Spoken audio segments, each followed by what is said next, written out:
계시록의 목적이 중요합니다. 우리가 계시록을 공부하면 이게 참 중요해요. 여러분, 계시록을 공부하는 거랑 종말론을 공부하는 거 조금 달라요. 자, 보십시다. 종말론은 어떠한 우리 삶 가운데 마지막 때에 일어나게 될 마지막 때의 어떠한 현상과 징조, 그다음에 역사적 현상, 그다음에 여기에 따른 구속사적 의미, 뭐 이런 것들을 공부하는 게 종말론적 공부고요. 요한계시록은 계시록을 공부하는 거는 무슨 말이냐면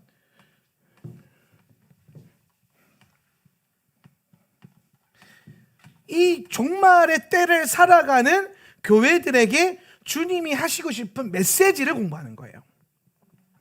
메시지. 그래서 계시록은요, 여러분, 일종의 예수님이 여러분에게 주시는 편지 같은 거예요. 편지.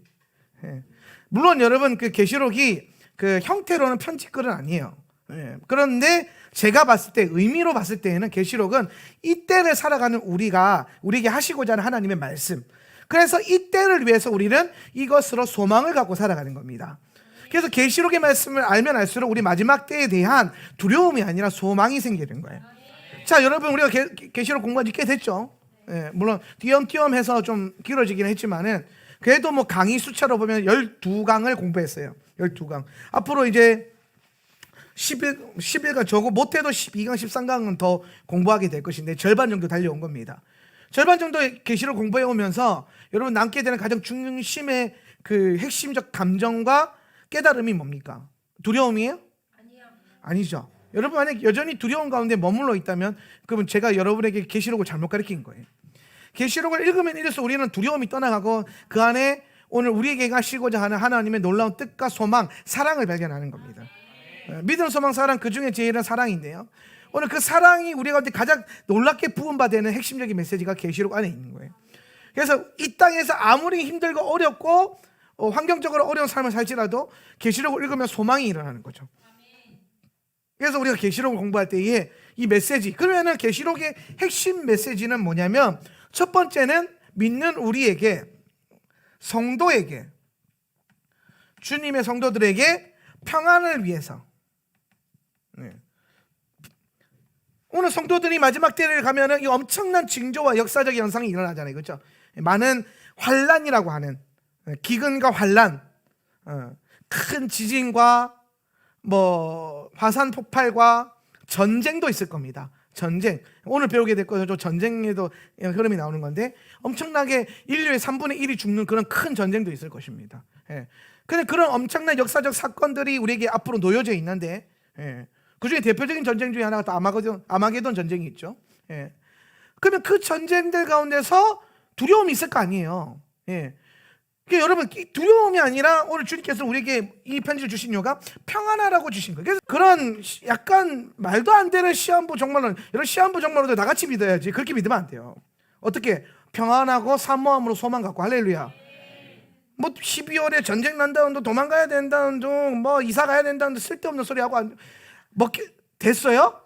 솔직히 말해서 뭐가 된 게 뭐 있어요? 제가 그 막 예언들 돌고 막 유튜브 돌 때 수많은 사람들이 정말 마지막 때에 무감각한 사람들도 그걸 보더라고요.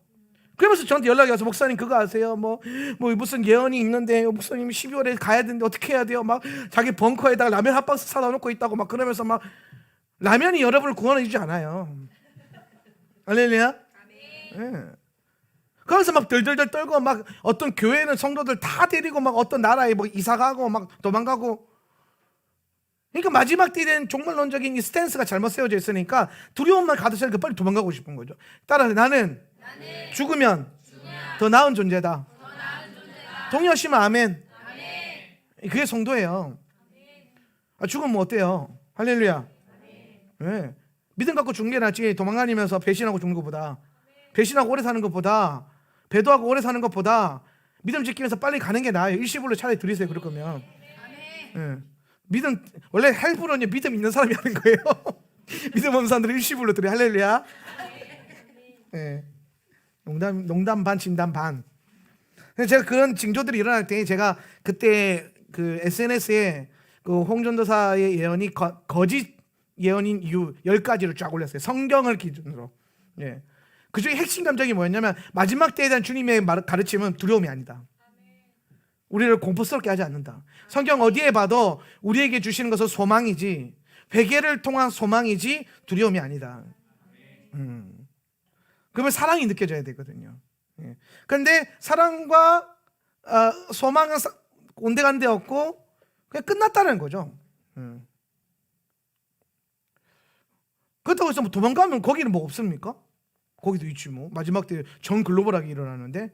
예.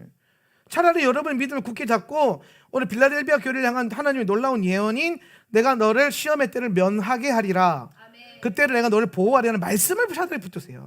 아멘. 말씀이 없으니까 백성들이 자기 소견에 옳은 대로 흔들리면서 뭐 막 공포를 조장하는 사람들. 우리 안에는 여러분 기억하셔야 돼요. 우리 안에는 죄인된 습성이 있어요. 죄인은 아니에요. 여러분 죄인은 아닌데 의인인데 우리가 죄인으로 이 땅에 육신이 죄인으로 태어났잖아요. 번호게인 해가지고 영으로 새롭게 태어났지만 근데 육신은 여전히 썩어 없어질 육신이기 때문에 이 육신의 옷을 벗기 전까지는 우리는 이 네거티브한 죄에 대한 친밀함, 우리 네거티브한 것에 이끌리는 그런 거 어쩔 수가 없어요. 그러니까 계속 말씀으로 계속 그 하나님의 언약과 소망을 붙드는 훈련을 하셔야 됩니다. 네. 자꾸 다스려야 돼, 부정적인 것들을. 네. 반대로 하시면 돼요. 반대로. 세상 사람들이 막 공포 가운데 두려움 가운데 쩔어가지고 막 어떡하지 할 때 믿는 자들은 평안한 거고요. 세상 사람들이 막 태평성대를 외칠 때 그때 두려워하시면 돼요. 할렐루야. 예. 그때 두려워하셔야 되는 거예요. 계시록을 읽으면서 우리가 발견하게 되는 건 뭐냐면 성도들은 평안해라. 예. 여러분 말씀 한번 보세요. 그 9장 4절 말씀. 그것들은 땅의 풀이나 시작. 그것들은 땅의 풀이나 어떤 푸른 것이나 어떤 나무도 해치지 말고 오직 이마에 하나님의 인장이 없는 사람들만 해치라는 명령을 받았다. 자, 오직 이마에 하나님의 인장이 없는 사람들만 해치라는 명령을 받았다.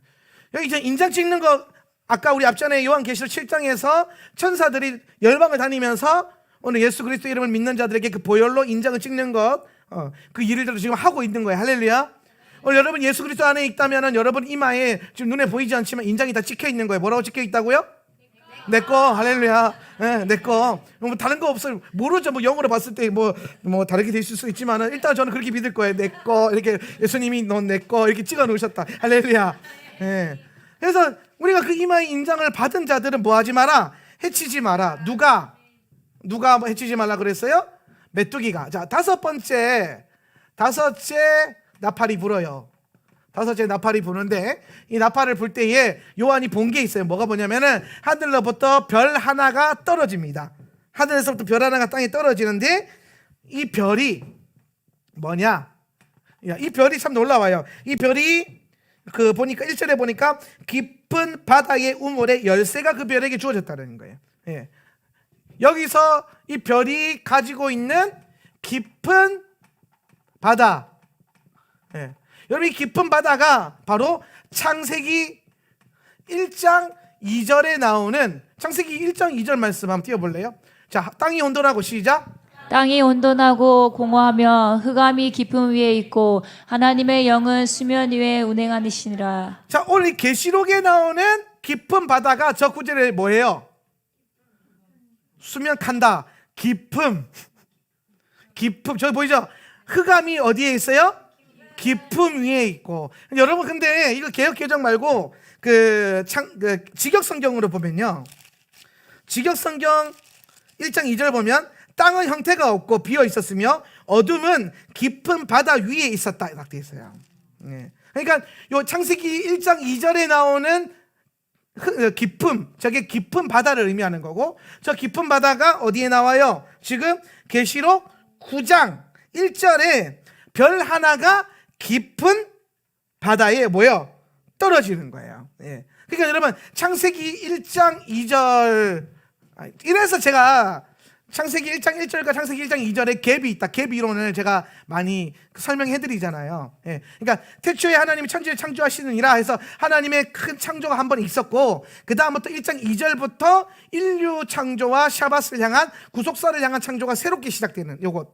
그래서 1장 1절과 1장 2절 사이에 갭, 시간적 공백이 있다. 그 공백 안에 뭐가 일어난다? 사단이 타락하고 뭐 이런 일들이 일어나는 거예요. 우리가 사단이 타락하는 게 먼저예요? 인간이 타락하는 게 먼저예요? 그렇죠? 그래서 사단이 깨러오는 거잖아요. 예. 그러면 창세기에 사단이 타락한 게 안 나오죠, 그죠? 안 나오죠. 왜냐면 1장 1절과 2절 사이에 일어난 거니까. 이렇게 보는 거를 창세기 갭 이론이라고 그래요. 창세기 뭐라고요? 갭 이론. 예. 갭 이론이라는 거예요. 갭 이론. 물론 이 갭 이론도 뭐 모든 창세기에 있는 내용들을 다 설명해 줄 수는 없지만, 제가 봤을 때는 대의 이론보다는 그냥 대의 이론은 뭐냐면은 그런 거 없었다. 그냥 첫째 날, 둘째 날, 셋째 날, 일곱째 날 완성 끝. 거기서 다 끝난 거야. 그냥 사단 창조는 중요하지 않아서 하나님 기록을 안 했을 뿐이야. 이렇게 이제 우기는 사람들이 있어요. 그런 분들을 내가 말하면 이론이고 딴 말에 쌈싸게 말하면은 우기는 거라고 하죠. 자, 죄송합니다. 그런 이론이 있어요. 그냥 대의 이론이라 그래요. 대의 이론. 예.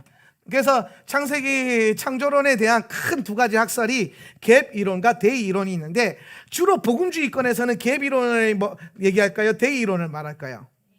대의 이론을 말해요. 복음주의권은. 예. 왜 복음주의권은 대의 이론을 말하냐? 복음주의가 뭐예요? 복음 중심주의예요?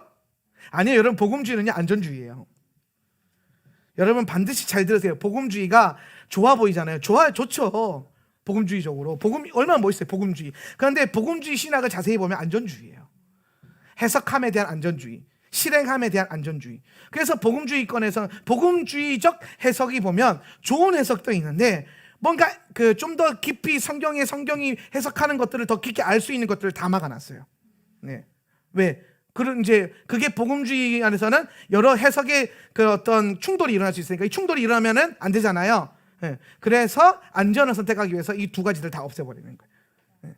안전주의적으로 해석하는 거예요. 네. 저도 개인적으로 복음주의적 해석을 많이 참고하기는 하지만, 어떠한 부분에서는 저는 항상 제가 보는 거는 성경이 성경을 해석한다. 이게 굉장히 중요한 거예요. 네. 여러분 성경을 읽을 때에도 여러분의 감동으로 오는 것들을 자꾸 이해하면 안 돼요. 성경을 많이 보라고 하신 이유가 뭐냐면, 어떤 성경을 읽을 때, 이 본문을 읽을 때에 이 본문을 해석해 준 다른 본문이 있다고요. 특히 요한계시록 같은 경우는 창세기, 출애굽기, 레위기, 이 토라가 모세 오경이 굉장히 많은 걸 설명해 주고 있어요. 보세요. 별 하나가 깊은 바다에 떨어졌어요. 그죠? 예. 그러니까 이게 지금 미래에 있는 일이에요? 과거에 있었던 일이에요? 그죠? 과거에 있었던 일이란 말이에요. 요거는 있었던 일이에요. 예.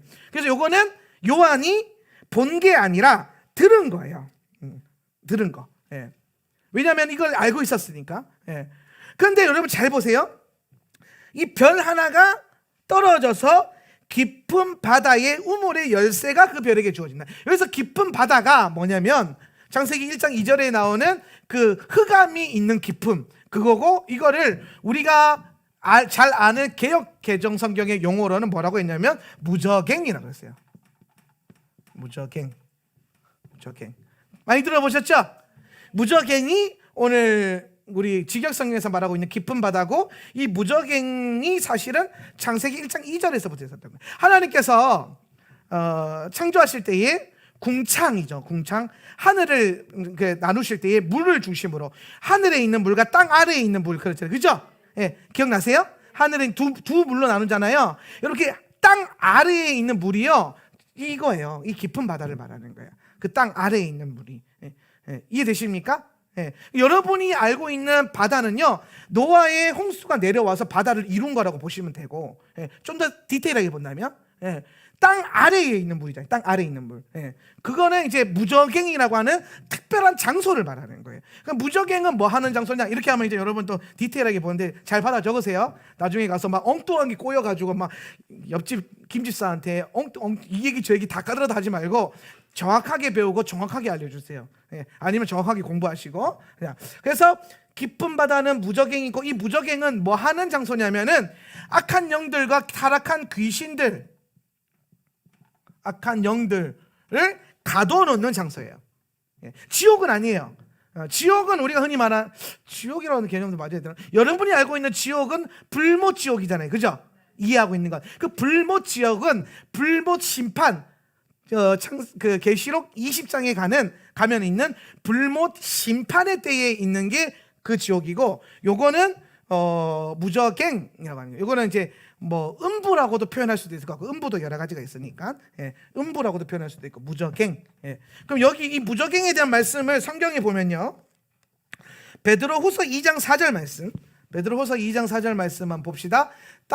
하나님이 시작. 하나님이 범죄한 천사들을 용서하지 아니하시고 지옥에 던져 어두운 구덩이에 두어 심판 때까지 지키게 하셨으니. 자, 하나님이 범죄한 천사들, 저 범죄한 천사들은 뭐예요?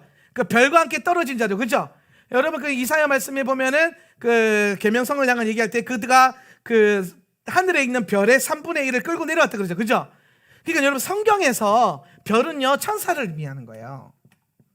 예, 물론 이제 하나님의 아들도 천사를 의미할 때가 많고, 예, 선지서 계시의 책에 보면은 별이 천사를 의미할 때가 있는데, 예, 근데 그 3분의 1의 천사를 끌고 내려 그들이 타락한 천사들이고, 예, 범죄한 천사들이고, 저들을 지옥에 던져. 그러니까 저 지옥이 뭘 말하는 거냐면 무저갱을 말하는 거예요. 그죠? 무저갱. 예, 무저갱에 던져 어두운 구덩이에 던져. 자, 구덩이는 구덩이인데 어떤 구덩이예요?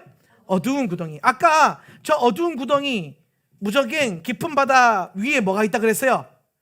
흑암. 그죠? 흑암이 어디에 있어요? 무저갱에 있고 저 구덩이에 있는 거예요. 자, 이해되시죠? 그 다음 구절 한번 유다서 1장 6절 말씀, 또 자기, 시작. 또 자기 지위를 지키지 아니하고 자기 처소를 떠난 천사들을 큰 날의 심판까지 영원한 결박으로 흑암에 가두셨으며. 자, 어디에 가두셨다 그래요? 자, 흑암이 어디에 있었다 그랬어요? 무저갱, 깊은 바다, 그죠? 흑암이 깊음 위에 있고 그랬잖아요, 그죠? 예. 그래서 거기에 지금 저 처소를 떠난 천사들, 뭐예요? 타락한 천사들, 예. 흔히 말하는 악한 영들, 귀신들을 주님이 저기에 가두어 두신 겁니다. 예. 그래서 그 가두어 두셨는데 그 무저갱에 별이 떨어진, 이 별이 아까 사단이라 그랬잖아요, 그죠? 계명성, 우리 그 이사야 말씀, 이사야 14장 12절 말씀, 너 아침의 계명성이여. 자, 읽어봅니다. 시작. 너 아침의 아들 계명성이여 어찌 그리 하늘에서 떨어졌으며 너 열국을 엎은 자여 어찌 그리 땅에 찍혔는고. 자, 여기서 말하는 아침의 아들 계명성이여, 이 자가 바로 사탄. 예. 사탄을 의미하는 거예요. 사탄. 예. 이 사탄을 계명성, 예. 새벽의 아들, 이게 별을 의미하는 거예요. 예. 그러면 이 사탄에게 하나님께서 깊은 바다의 우물, 무저갱의 열쇠를 주신 거예요. 열쇠를. 예.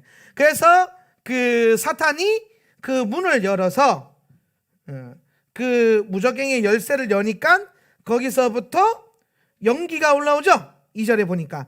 그죠? 찾고 계세요? 성경 보고 계세요? 여러분 성경책 안 갖고 오셨어요? 성경책 피시고 교재 피시고, 예. 그 뒤에 PPT 빨리빨리 따라오고.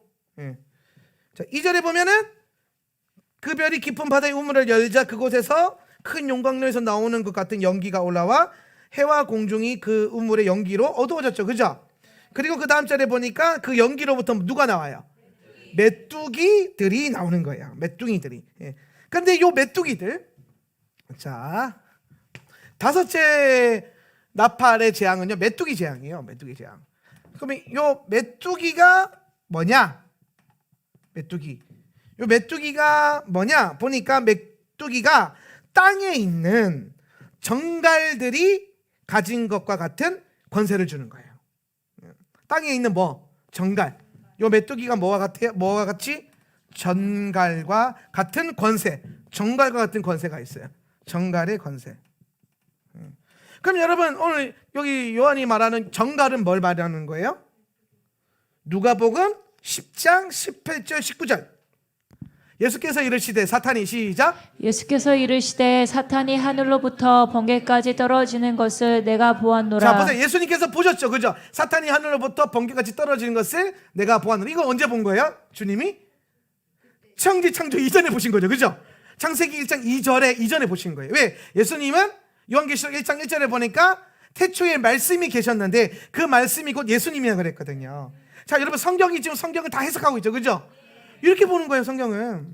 네. 그래서 예수님이 보셨단 말이에요. 그랬는데 그 다음에 뭐라고 하시면 내가 너희에게 시작. 내가 너희에게 뱀과 정갈을 밟으며 원수의 모든 능력을 제어할 권능을 주었으니 너희를 해칠 자가 결코 없으리라. 자, 여러분, 예수님께서 뱀과 전갈을 밟는 권세.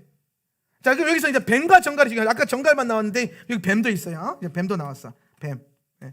뱀과 전갈을 밟는 권세를 누구에게 주셨어요? 그렇죠? 여러분에게, 예수님을 믿는 여러분에게.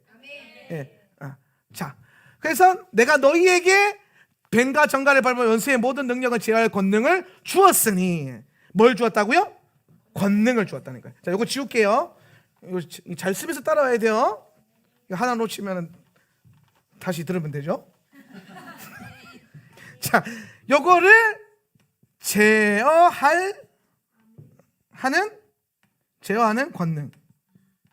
그래서 이 권능이 중요해요. 권능을 예수님이 너희에게, 제자들에게, 예수님의 제자들에게 주셨어요. 예. 그러니까 그러면은 이 뱀과 정갈의 권세는 뭐냐면은, 이 뱀과 정갈은 마지막 절에 보니까 너희를 해칠 자가 결코 없으리라고 했어요. 그죠? 그러면 뱀과 정갈이 하는 역할은 뭐냐면 사람을 뭐예요? 해치는 권세를 가지고 있는 거예요. 이해되세요? 예. 자, 4절, 계시록 4절. 계시록 4절, 그것들은 땅에, 시작. 그것들은 땅의 풀이나 어떤 푸른 것이나 어떤 나무도 해치지 말고 오직 이마에 하나님의 인장이 없는 사람들만 해치라는 명령을 받았다. 자, 요 뱀과 정갈이요, 사람을 해치는 권능이 있는데 어떤 사람을 해쳐요? 인장이 없는 사람. 인장이 없는 사람 누구예요? 예수님의 제자가 아닌 사람. 왜 그럼 예수님의 제자들은 못 해쳐요? 아까 누가복음 말씀, 누가복음 반대로, 예, 누가복음 가면은 2000년 전에 예수님께서 제자들에게 뭘 주셨냐면은 뱀과 정갈을 밟아서 그 뱀과 정갈이 우리를 해칠 수 없는 권능을 2000년 전에 주신 거예요. 그게 지금까지 유효한 거란 말이지. 그러니까 지금 앞으로 오는 세상에서도 메뚜기나 정갈의 권세를 가진 이 메뚜기들이 사람들을 해치는 때가 오는데, 그때에 예수님의 제자들을 해칠 수 있다 없다? 그 얘기를 지금 계시록 9장 4절에서 하고 있는 거예요. 그럼 저기서 말하는 계시록, 아니 말고 누가복음, 내가 띠랑 띄어봐, 헷갈리게 진짜 막. 누가복음 저 10장에서 보면은 내가 너희에게 뱀과 정갈을 밟으면서 내가 너희에게라고 했죠. 그죠? 요 너희에게가 9장 4절에 보니까 누구예요? 하나님의 인장을 받은 사람. 그치? 받은 사람. 저 너희가 누구예요? 하나님의 인장을 받은 자. 여러 이마에 내 거라고 써져 있는 자. 그 자들에게는 뱀과 정갈을 밟으며 원수의 모든 능력을 제어할 권능이에요. 그럼 여러분 잘 보세요. 뱀과 정갈을 밟아서 원수의 능력을 제어한대요. 그럼 이 뱀과 정갈은 원수로부터 능력을 받은 거예요. 그죠? 예, 이해되세요? 여기까지? 자, 여러분 성경에서 원수 그럼 누구예요? 김집사예요? 성경에서 원수하면 누구예요? 사단이에요. 사단. 여러분 사단은 한 사람이에요? 여러 존재예요? 무슨 소리야? 이 사람들이. 사단은 한 명이죠. 그죠? 예, 여러분 사단은 하나예요. 예, 그 한 사단이 뱀과 정갈, 그죠? 뱀과 정갈에게 사람을 해치는 권능을 준 거예요. 이해되십니까? 네, 여기까지? 예. 그럼 이 뱀과 정갈을 해치는 권능에서 이 뱀과 정갈이 이제 다니면서 사람을 해치고 다니는 거예요. 그걸 질병이라 그런단 말이에요. 질병. 쏘는 거. 아까 보세요. 성경 자세히 보면은 5절. 그러나 그것들은 시작. 그러나 그것들은 그들을 죽이지 말고 5달 동안 고통을 주라는 명령을 받았다. 그 메뚜기들이 주는 고통은 정갈이 사람을 쏠 때에 주는 고통과 같은 것이었다. 여러분 보세요. 이렇게 정갈이 쏘는 것과 메뚜기가 쏘는 게 같은데 이 특징이 뭐냐면 사람을 죽일 수 있어요? 못 죽여요? 못 죽여요. 생명은 누구 손에 있어요? 하나님 손에 있잖아요. 예. 그래서 못 죽여요. 근데 고통은 줄 수 있어요. 그러니까 여러분 질병이 여러분에게 고통을 줄 수 있는데 여러분의 생명을 해치지 못해요. 그 대표적인 게 어디에 나와요? 욥기에 나오죠. 예. 욥에게 질병을 준 게 누구예요? 사단이죠, 그죠? 예, 사단이죠. 근데 누가 하나님이 허락하신 거예요. 예.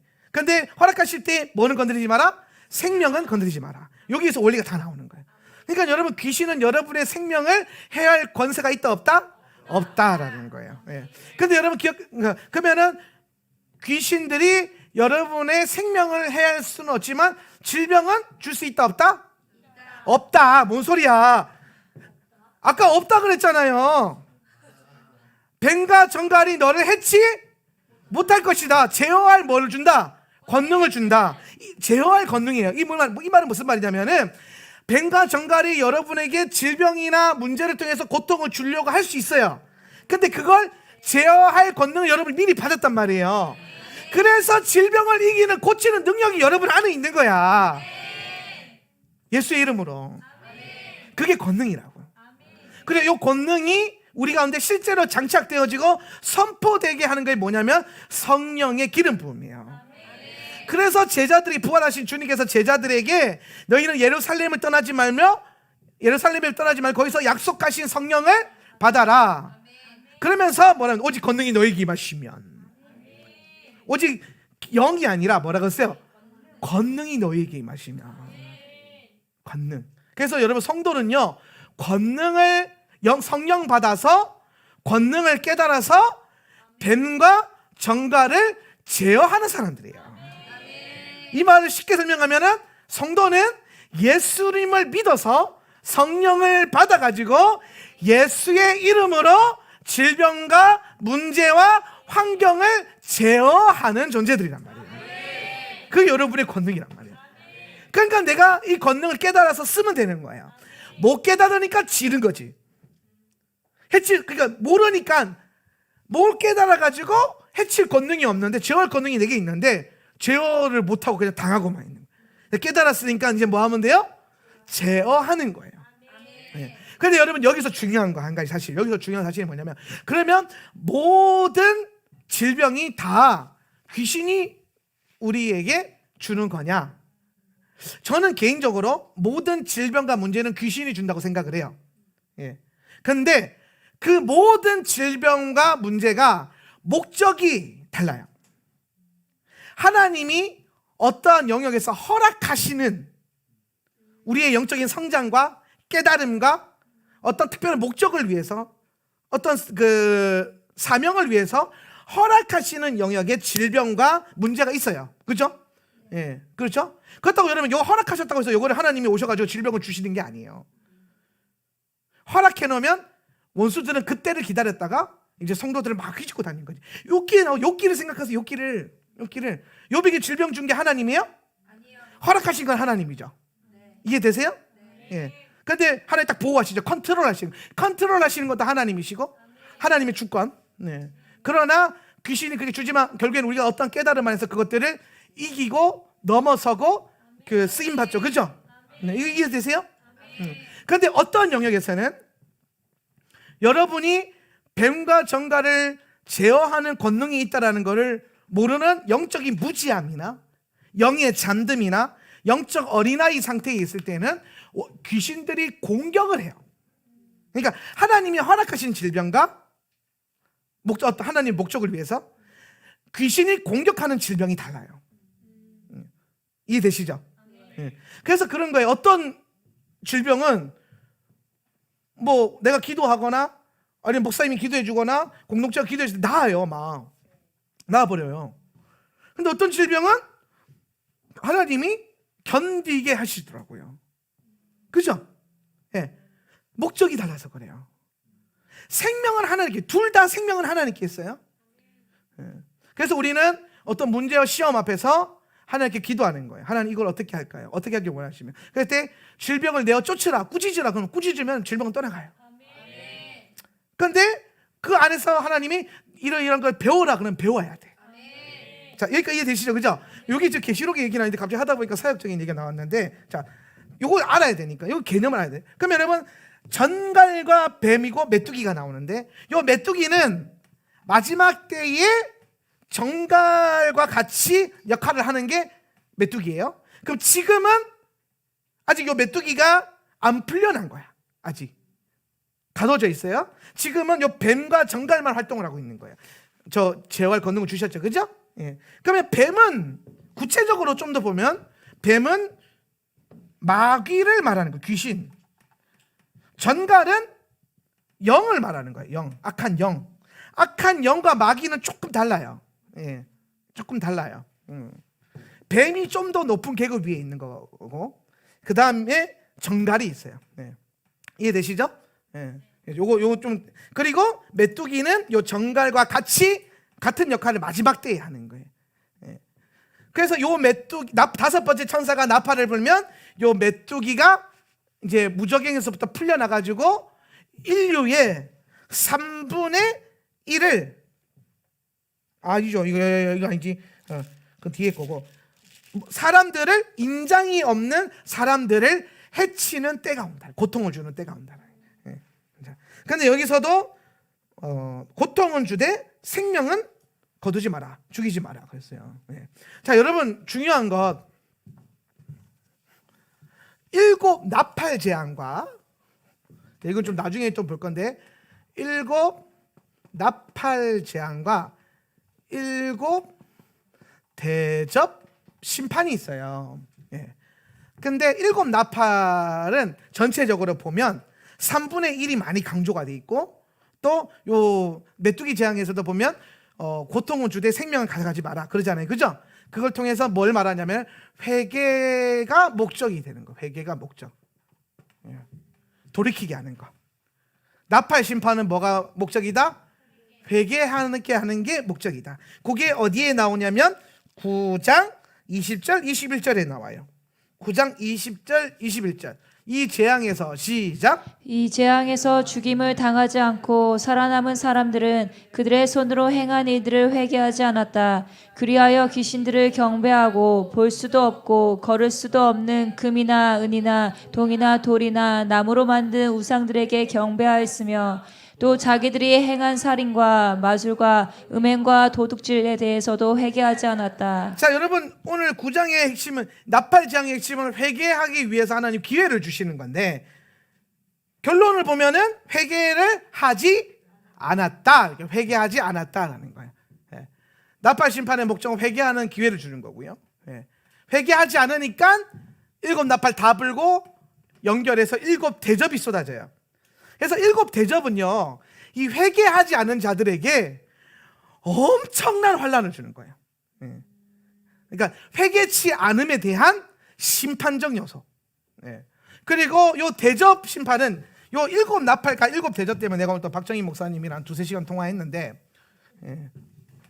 둘이 한창 얘기하면서 딱 결론이 났어요. 그게 뭐냐면 7 나팔에 회개하지 않는 것 때문에 7 대접 재앙이, 이제 심판이 오는데 이게 강도가 좀 세요. 많이 세요. 여기 3분의 1 요거랑 강도가 좀 달라요. 예. 그러면은 요거는 뭐 하는 거냐면은 이제 요거 끝나면은 예수님 오시거든요. 예수님 내려오시는 거예요.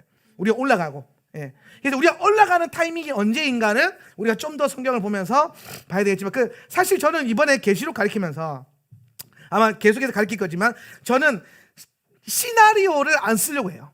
예. 여러분에게 마지막 때의 엔타임적인 시나리오를 제시하기보다는 계시록이 지금 여러분에게 어떤 메시지를 여러분에게 주는가, 마지막 때를 살아가는 우리가 어떠한 소망과 메시지를 가지고 살아야 되는가, 이걸 배워야 돼요.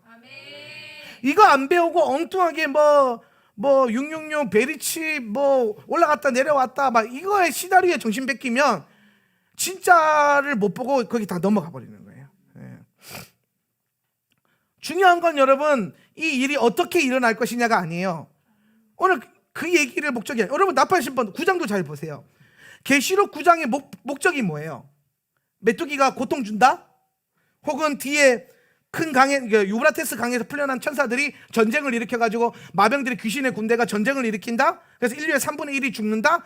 이게 9장의 목적입니까? 아니요. 9장의 목적이 마지막 절에 딱 나오잖아요. 회개치 않았다. 9장의 목적은 뭐예요? 회개하게 하시는 거예요. 첫 번째는 안 믿는 인장 없는 믿지 않는 자들이 회개할 수 있는 기회를 주시는 거고, 두 번째는 뭐냐면 그런 상황 가운데서도 4절에 나오는 것처럼 하나님의 인장을 받은 자들은 평안하라, 안심해라, 해치지 않겠다라고 하는 안정감과 소망을 주시는 거예요. 이게 핵심 가르침이지, 이 메뚜기 재앙이 뭐 어떤 질병을, 이거 뭐 코로나 아니야 막 이런 쓸데없는 소리 하면 안 돼. 예. 그게 핵심이 아니라니까요. 이게 뭐가 될지는 아무도 모르는 거예요. 이게 제가 지금 질병이라고 유사하기 때문에 질병이라고 얘기했지만 질병이 아닐 수도 있는 거예요. 메뚜기가, 사실 메뚜기가 영이고 악한 영이라면은 악한 영이 꼭 질병으로만 여러분을 괴롭히지 않거든요. 많은 것들을 여러분을 괴롭힐 수 있어요. 고통을 줄 수 있어요. 예. 그렇기 때문에 이 메뚜기가 제가 그냥 흐름상 봤을 때는 질병이겠다라고, 죽지 않는 질병, 그러나 겁나 아픈 몇 달 동안, 5달 동안, 이런 질병이겠구나라고 해석을 했지만은 그게 본질이 아니라니까요. 이게 무슨 질병일까? 막 나중에 막 그 뭐 코비드 19 말고 코비드 20, 21 이렇게 나타나면은 막 저게 그거 아니야? 저게 그때 목사님 말한 그거 아니야? 이거는 여러분 계시록 잘못 읽은 거예요. 그게 본질이 아니라니까요. 이 메시지 안에서 주님이 우리에게 뭘 보게 하시는가? 어떤 말씀을 하려고 하시는가? 이 사건을 통해서 어떤 일을, 어떤 메시지를 전달하려고 하시는가? 이걸 깨달아줘야 돼요. 여러분의 자녀가, 어린 자녀가, 뭐 이제 막 유치원 막 들어간 자녀가 엄마 아빠 생일에 편지를 썼어. 자, 한 7살 6살짜리가 편지를 썼어요. 편지를 딱 받았는데 뭐 엄마 생신 축하드려요, 낳아주셔서 감사해요, 사랑해요, 좋아해요, 막 이거 썼단 말이에요. 그런데 맞춤법이 막 틀렸어. 막 글씨가 개차반이야. 6살 7살이니까 당연한 거죠, 그죠? 그림 그렸는데 이게 그림 사람인지 사자인지 모르겠어. 사람이라 엄마라고 그랬는데 사자처럼 그려놨어 막. 그럼 그걸 보고 어떤 엄마가 이게 어떻게 엄마 얼굴이야? 똑바로 그려. 눈매는 더 가늘고. 막 맞춤법 봐봐. 이 맞춤법 왜 틀렸어? 막 그렇게 하는 엄마가 있을까요? 그런 엄마 정신 나간 엄마지. 6살 7살짜리가 그 편지를 썼을 때에 그 편지가 맞춤법이 정확하고 그림이 정확하게 예쁘게 그려지는, 초성화같이 그려지는 그런 걸 원하는 거예요? 그게 핵심이에요? 아니에요. 그 편지 안에 그 아이가 엄마를 향한 어떤 마음을 전달하려고 하는 그 메시지, 이거를 딱 깨닫고 고마워 하면서 이렇게 받는 거잖아요. 막 어머 너무 좋아. 사실 그게 여러분 뭐 무슨 가치가 있어요. 그런데 나한테는 가치가 있는 거지. 왜? 메시지가 전달이 됐으니까. 예. 지나가는 사람에게 보세요, 내 아들이 편지를 써줬어요. 글씨는 개판이고 막 그림도 이상하게 그렸지만 다른 사람 보기엔 그게 뭐예요? 그럴 수 있는데 나한테는 이게 뭐예요? 엄청난 사랑의 메시지가 담겨있는 편지라는 거예요. 성경이 그런 거예요. 성경이. 성경을 여러분 자꾸 지식으로 알고 팩트로 공부하는 게 아니라 이 성경은 여러분 밖에 있는 사람들한테, 안 믿는 사람들한테는 뭐 아무런 가치 없는 것이 있어요. 그거 막 가짜 아니야? 막 상징 아니야? 의미 아니야? 막 그럴 수 있지. 그런데 믿는 우리에게는 여기에서 이걸 읽을 때마다 우리에게 하시고자 하는 하나님의 그 사랑과 메시지가 전달되잖아요. 이 안에 하나님의 사랑이 다 담겨 있잖아요. 이거 읽을 때마다 이게 과학적으로, 문법적으로 이렇게 생각하는 사람이 있어요? 제가 창조과학의 어떠한 영역을 굉장히 존중하고 좋아해요. 그래서 저는 창조과학을 따로 깊이 있게 공부하진 않아요. 왜? 성경을 과학을 이해하라고 주신 책이 아니에요.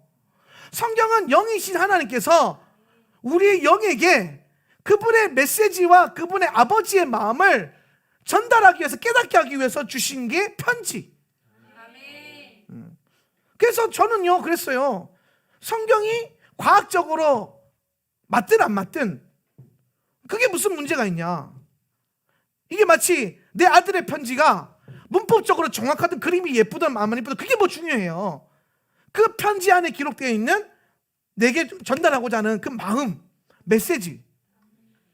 오늘 성경은 여러분 하나님께서 아버지의 마음을 여러분에게 나타내시는 거라고요.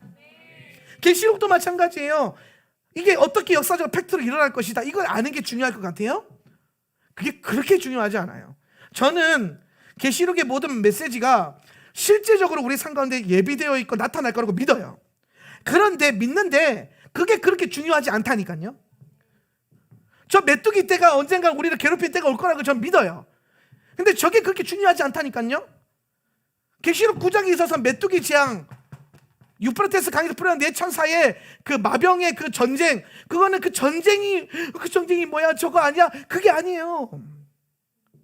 그걸 볼 때마다 우리는 회개하라고 선포하시는 아버지의 마음, 돌이키라는 그 마음, 그 불안한 정세와 그 엄청난 위험한 그 상황 가운데서 막 병이 돌고 막 사람들이 막 고통받고 막 신음하고 있는 그 상황에서도 인장받은 너희들은 두려워하지 마라고 하는 주님의 그 따뜻한 메시지.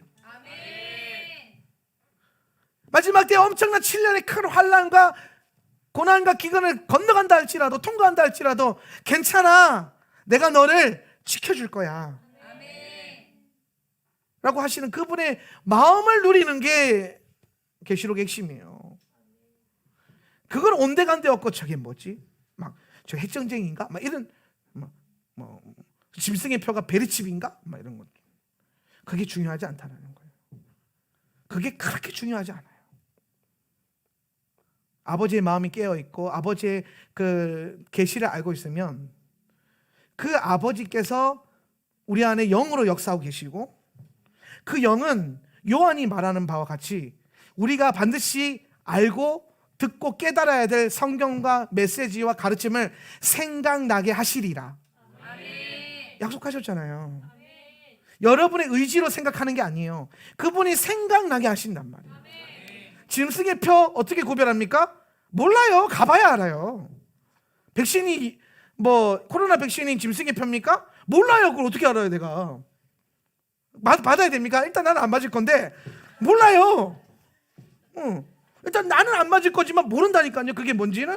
그런데 여러분, 제가 아는 바가 있어요. 그게 뭐냐면 짐승의 표가 정말 내 코앞에 왔을 때 그 내 안에 계신 성령께서 생각나게 하실 거고, 알게 하실 거고, 보게 하실 거라는 거예요. 그게 성령이 하시는 역할이니까. 그러니까 여러분, 우리에게 중요한 거는 내 안에 성령을 떠나게 하지 않는 것. 오늘 다윗이 간절하게 구하는 바 주의 성령을 내게서 거두지 마옵소서 했던 그 상한 심령을 갖고 산상수훈의 그 부르심 앞에서 칠복을 나의 삶의 가치, 팔복을 나의 삶의 가치로 여기고 세상과 나는 간대없고 구속한 주만 보면서 걷는 거. 그렇게 걸으면 짐승의 표가 뭐 바코드든 QR코드든 무슨 코드든 알게 될 거예요. 저거구나. 저거 받으면 큰일 나겠구나. 성령님이 내 안에서 말씀하실 거예요. 여러분 안에 계신 성령님이 야, 그거 받으면 안 돼. 그때 모든 세상 사람들이 그거 받아야 돼. 안 받으면 큰일 나. 병 걸려. 그럴 때 성령님이 여러분 안에서 아니야, 그거 받으면 안 돼. 9장 4절.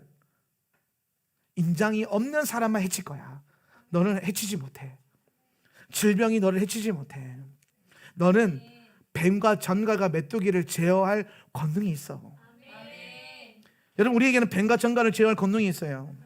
이 말은 마지막 때에 일어날 그 메뚜기도 우리가 제어할 권능이 있다라는 거예요. 그 말은 뭐냐면 그 메뚜기 때가 나를 쏠 수 없다라는 거. 오늘 쏜다 그러잖아요. 쏘는 고통, 쏴서 고통을 주게 하는데, 오늘 그 쏠 때에 그 쏨이 내게 맞지 않는 무책임한 낙관론이 아니에요. 성경 안에 기록되어 있는 믿음이에요. 벌벌 떨지 말라고. 예수는 그렇게 믿는 거 아니에요.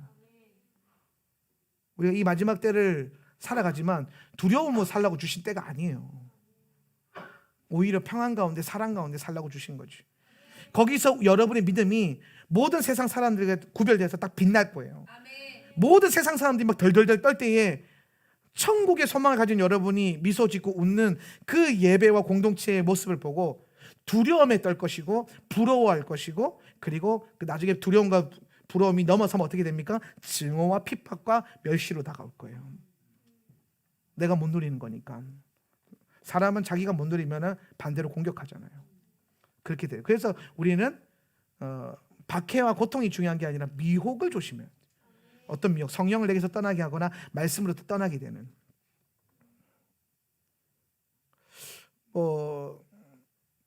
제가 그런 얘기했어요. 정인 목사님한테. 마지막 때에 짐승의 표가 반드시 모든 사람에게 주어지는 건 아닐 수 있다. 이게 어떤 영역에서는 그것 없이도 우리가 살아갈 수 있는 어떤 그걸 강구하고 고민하고 뭐 1차 산업이라든지 자급자족이라든지 무슨 시스템 다 고민, 우리 창조의 영안에서 뭔가를 준비해야겠지만 그걸 저항할 수 있는 여지는 분명히 있다. 뭐만 있다면, 말씀만 있다면. 제가 근데 이거는 우리가 많은 선택의 순간이 올 거예요. 앞으로 살아가는 여러분 상황 가운데 엄청나게 많은 선택의 순간들이 있어요. 사람이요 하루 평균 3,000번 선택한대요. 하루 평균 3,000번 선택을 한대요. 그러면서 살아가요. 근데 여러분 그 3,000번의 선택 가운데 하나님의 영의 인도함을 받아서 한 선택이 얼마나 있습니까, 여러분? 그거가 카운터가 되면 영이 엄청 깨어있는 사람, 예민한 사람 이렇게. 근데 여러분 정말 우리가 그 수많은 선택의 여정 가운데 저항할 수 있어요. 저항할 수 있다고요. 근데 저항했을 때 대가가 분명 지불이 되겠죠. 나머지 더 깊은 건 나중에 더 깊이 나누고, 아무튼 중요한 것은 이 계시록 나팔 재앙에서 주시는 우리에게 주신 가장 중요한 가르침은 어떤 두려움과 공포 가운데 우리가 두는 것이 아니라 오실 예수 그리스도에 대한 소망과 사랑으로 그 시즌을 밟을 수 있도록 보호하심과 그리고 회개하는 기회를 주시는 것, 요거가 핵심 가르침이고 핵심 메시지라는 걸 아셔야 됩니다. 다섯 번째 나팔이 불었을 때 나왔던 이 메뚜기는요, 뭔가 앞으로 일어날 전쟁을 준비하는 듯한 느낌이었어요. 7절에 보면, 9장 7절에 보면 그 메뚜기들의 모양은 전쟁을 준비하는 말들 같았고, 전쟁을 준비하는 뭐요? 말 같았고 그러잖아요, 그죠? 근데 그 다음에 넘어가서 13절에 여섯 번째 천사가 뿔나팔을 불었다. 16절에 그 마병들의 수가 2억이었다 하고 하죠, 그죠? 요 마병들은 뭐예요? 마병, 이들은 전쟁을 위해서 준비된, 전쟁하는. 근데 요 마병들과 요 풀려난 천사들이 뭘 위해 준비되냐면 15절에 보니까 그들은 사람 3분의 1을 죽이려고 연월시를 위하여 준비된 자들이었다라는 거예요. 여기서 연월시라고 되어 있잖아요. 이 뭐냐면은 때와 시는 알 수 없다는 영역과 연결이 되는 거예요. 몇 년 몇 월 며칠이 아니라 그냥 연월시라고 되어 있잖아요. 일시. 우리가 알 수 없는 연, 월, 일시가 그때를 위해서 준비된 어떤 천사들과 마병들의 수가 2억이다. 그래서 18절에 보면 이 세 가지 재앙으로, 어떤 재앙? 불과 연기와 유황. 불, 연기, 유황라는 거를 보통 마병이 앞에 준비되어 있었잖아요, 그죠? 그래서 이거를 저는 전쟁이 일어날 것이다, 인류의 3분의 1 이상이 죽게 되는 전쟁이 있을 것이다 라고 보는 겁니다. 그들이 해쳤다. 그러나 20절에 보니까 이 재앙에서 죽임을 당하지 않고 살아남은 사람들은 그들의 손으로 행한 일들을 회개하지 않았다. 그러니까 저는 지금 저 재앙이 그냥 밑도 끝도 없이 일어난 게 아니라 이들의 손으로 행한 죄에 대한 하나님의 심판이라는 거예요. 그러니까 마지막 때 일어나는 모든 재앙과 심판은 사람들의 손에 의해서 일어나는 심판이에요. 그럼 여러분, 오늘 이 일이 여러분에게 미치지 않는 이유가 뭐냐면 예수님께서 여러분의 손과 발을 씻어주셨죠. 기억나십니까? 예수님이 여러분의 손과 발을 씻어주셨잖아요. 그래서 여러분의 손과 발을 씻었다는 건 뭐냐면 여러분의 손으로 행한 죄와 발로 행한 그 수많은 죄의 더러움들을 씻어주신 거예요, 예수님의 보혈로. 그래서 여러분은 이 손의 일에 대한 것들을 회개한 자들이죠. 이것과 상관이 없는 자들이에요. 이해되십니까? 성경 분명히 보면 이건 우리가 그 안에 살아가지만 이건 우리에게 직접적으로 오는 것들이 아니다라는 거예요. 그러나 마지막 때에 사람들은 그러한 것들을 보고서도 회개하지 않을 것이다. 되게 슬픈 결론이죠. 그래도 회개하지 않는다. 그래서 7 나팔 끝나고 7 대접을 쏟아 부으시는 거예요. 쏟아 부으시는 거죠. 나팔은 경고예요. 7 나팔은 나팔이잖아요. 메시지잖아요. 나팔은 경고예요. 회개해라, 깨어 있어라. 그러니까 회개하지 않으니까 대접은 심판이에요. 들이붓는 거예요. 자, 요 의미들을 여러분들이 잘 이해하시면 됩니다. 자, 말씀을 정리하겠습니다. 계시록에 나오는 하나님의 모든 메시지들은 역사적, 서사적 일치와 팩트가 핵심이 아니에요. 어떻게 일어날 거다, 뭐다 아니에요. 메시지를 먼저 아셔야 돼요. 하나님이 왜 이걸 그렇게 주셨는가? 주님이 왜 이 시즌을 우리에게 주시는가? 계시록을 왜 마지막 때 왜 읽으라고 하셨는가? 왜 이걸 읽는 자가 복이 있는가? 이거를 여러분 읽고 묵상하고 이 메시지를 담을 때마다 여러분이 팩트를 몰라도 이 말씀의 영을 가지고 있기 때문에 그 말씀은 여러분의 삶을 분명히 비출 거예요. 왜냐하면 주의 말씀이 내 발의 등이요 내 길에 빛이기 때문에. 그래서 여러분 계시록은 마지막 때에 살아가는 여러분의 삶을 비추는 빛이 될 겁니다. 많이 읽으세요. 그리고 메시지를 들으십시오. 그래서 제가 21장까지 다 강의하고 났을 때에 계시록에 기록되어 있는 아버지의 마음이 여러분에게 새겨져서 날마다 묵상되어질 수 있기를 예수님의 이름으로 축원합니다.